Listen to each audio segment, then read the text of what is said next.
Chaque week-end de match, c'est la même chose. Un but est annulé, un penalty est accordé, et bim, la même question explose partout, sur les réseaux sociaux, dans les discussions. Une question qui touche au cœur même de l'équité, dans le foot. Alors, la voilà, cette fameuse question. Est-ce que la VAR, l'assistance vidéo, favorise en secret les grands clubs? Est-ce que c'est un mythe de supporters un peu frustrés ou est-ce qu'il y a une vraie réalité dérangeante derrière tout ça? Allez, on va plonger dans le dossier pour essayer d'y voir un peu plus clair, en regardant les arguments pour et les arguments contre. Bon, juste pour qu'on soit tous sur la même longueur d'onde, un petit rappel. La VAR, c'est un arbitre qui, depuis une salle, regarde les images pour aider son collègue sur le terrain. Simple, non? Et pourtant, c'est précisément là que tout se complique. Parce que si la technologie en elle-même est neutre, l'humain qui s'en sert, lui, l'est-il vraiment? C'est tout le cœur du problème. On commence avec le premier camp, ceux qui sont convaincus que la VAR est un outil faussé. Pour eux, derrière l'écran, il y a des influences, des pressions, qui sont bien plus puissantes que le règlement. Et ce premier argument, il n'est pas technique, pas du tout. Il est dans la tête des arbitres. Parce que même avec tous les ralentis du monde, un arbitre, ça reste un être humain, pas un robot. Et son cerveau, il subit une pression qui est juste monumentale. Imaginez un peu la scène.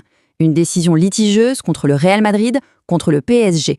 L'arbitre sait que sa décision va être analysée, décortiquée par des millions de personnes. Cette pression médiatique, le poids économique des clubs, l'ambiance de feu dans le stade, eh bien tout ça, ça crée une peur de se tromper. Et cette peur, même inconsciemment, elle peut faire pencher la balance. Et ça, il n'y a aucune vidéo qui peut l'effacer. Et ça, c'est un point vraiment essentiel. La VAR ne juge pas. La VAR, elle montre des images. Ce n'est pas un robot qui prend la décision finale, c'est toujours un humain qui doit interpréter des situations qui sont souvent, très souvent, ambiguës. Est-ce que cette main était volontaire? Est-ce que le contact était assez fort pour siffler penalty? Le foot, c'est rempli de ces zones grises. Des moments où la science s'arrête net et où le jugement personnel commence. Et c'est là que le doute s'installe. L'argument ici, c'est que dans ces moments d'incertitude, le fameux bénéfice du doute irait plus facilement à l'équipe qui domine, qui a le plus de poids. Et puis, il y a l'argument des chiffres, ou plutôt de la perception qu'on a de ces chiffres. Parce que pour beaucoup de supporters, les stats parlent d'elles-mêmes, et elles montrent un déséquilibre qui saute aux yeux. Ce n'est qu'un exemple bien sûr, mais ça illustre parfaitement le phénomène.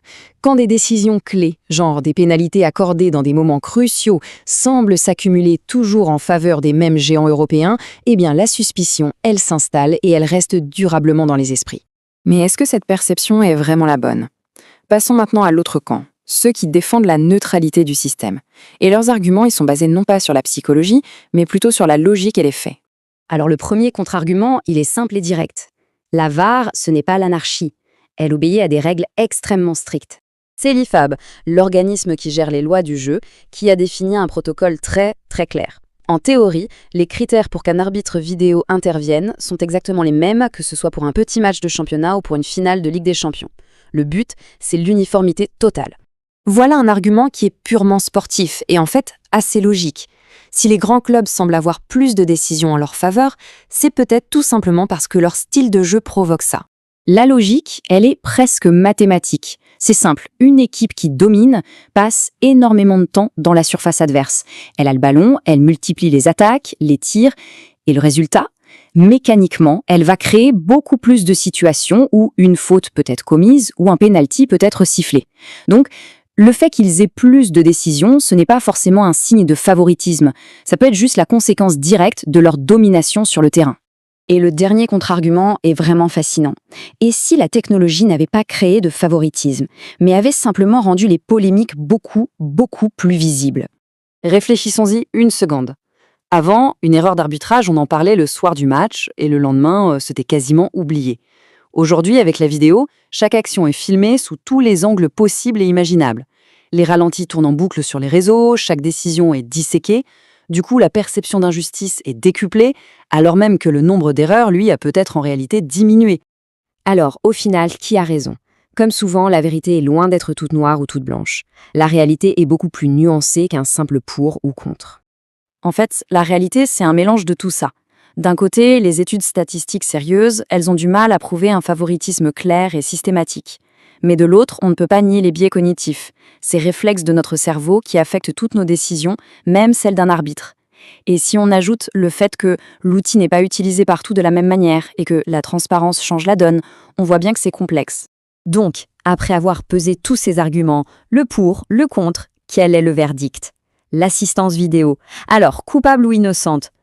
Et voilà, la clé, elle est là. Le vrai débat, ce n'est pas de savoir si les caméras sont bonnes ou si les lignes de hors-jeu sont bien tracées. Non, le vrai sujet, c'est l'humain. C'est cette personne qui, en quelques secondes à peine, doit prendre une décision capitale avec une pression immense sur les épaules. Pour conclure, on peut dire que le protocole de la VAR est conçu pour être neutre, oui, mais il ne pourra jamais complètement effacer la part de subjectivité dans l'interprétation des règles, ni les biais inconscients qui nous affectent tous, ni le contexte psychologique unique d'un match de foot à très haute tension. Tout ça, ça nous laisse avec une question pour l'avenir. Si le vrai problème, c'est la confiance en l'humain qui prend la décision, est-ce que la solution ne serait pas une transparence radicale? Si on pouvait entendre tout ce que les arbitres se disent dans le quart de la VAR, est-ce que ça pourrait enfin mettre un terme au débat? La question, elle, reste ouverte.